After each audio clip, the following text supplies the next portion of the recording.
Aggregates.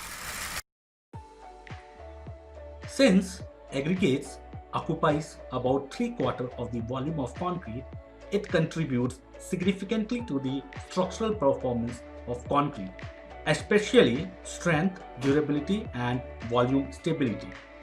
Aggregates are divided into either coarse aggregates or fine aggregates.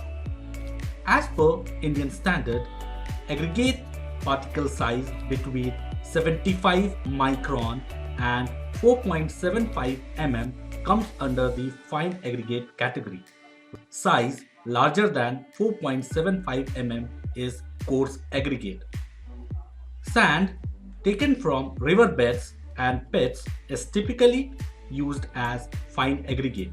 Before using it to make concrete, it should be cleaned and rendered free from silt and clay and other impurities. Stone dust obtained from quarries is sometimes also used as a partial replacement for sand. Here I have a question for you to think upon. Why is the presence of clay and silt undesirable in the sand to make concrete? Well, silt and clay materials are fine aggregate particles smaller than the 75 micron sieve size.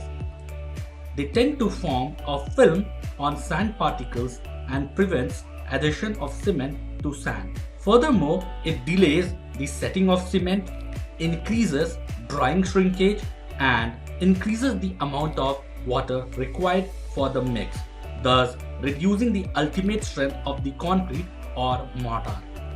A significant presence of silt and clay in the sand may also cause unwanted hairline or sometimes significant cracks in the concrete. Gravel and crushed rock are usually used as coarse aggregate. As it has been mentioned, aggregates with size larger than 4.75 mm are coarse aggregate. Then the question comes, what should be the maximum size of aggregate used in concrete? The maximum size of coarse aggregate to be used in reinforced concrete work depends on the thickness of the structural member and the space available around the reinforcing bars. So accordingly, one can specify the maximum size of aggregate.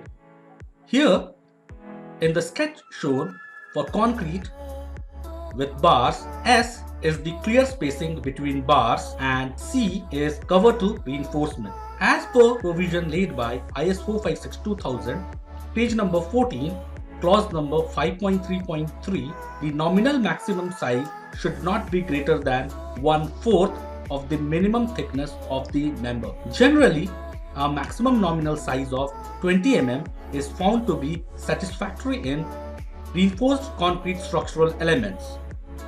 In the case of heavily reinforced member, it should be restricted to 5 mm, less than the minimum clear spacing between bars of minimum cover to reinforcement, whichever is smaller. In such situations, the maximum nominal size is frequently taken as 10 mm. In situations where there is no restriction to the flow of concrete, as in most plain concrete work, there is no such restriction on the maximum aggregate size. It is common to use aggregate up to 40 mm nominal size in the base concrete underneath foundations. The code, clause 5.3.3 of IS 456-2000 even permits the use of plums, which is nothing but aggregate of size above 160 mm. The use of plum in certain cases of mass concreting up to a maximum limit of 20% by volume of concrete is permitted.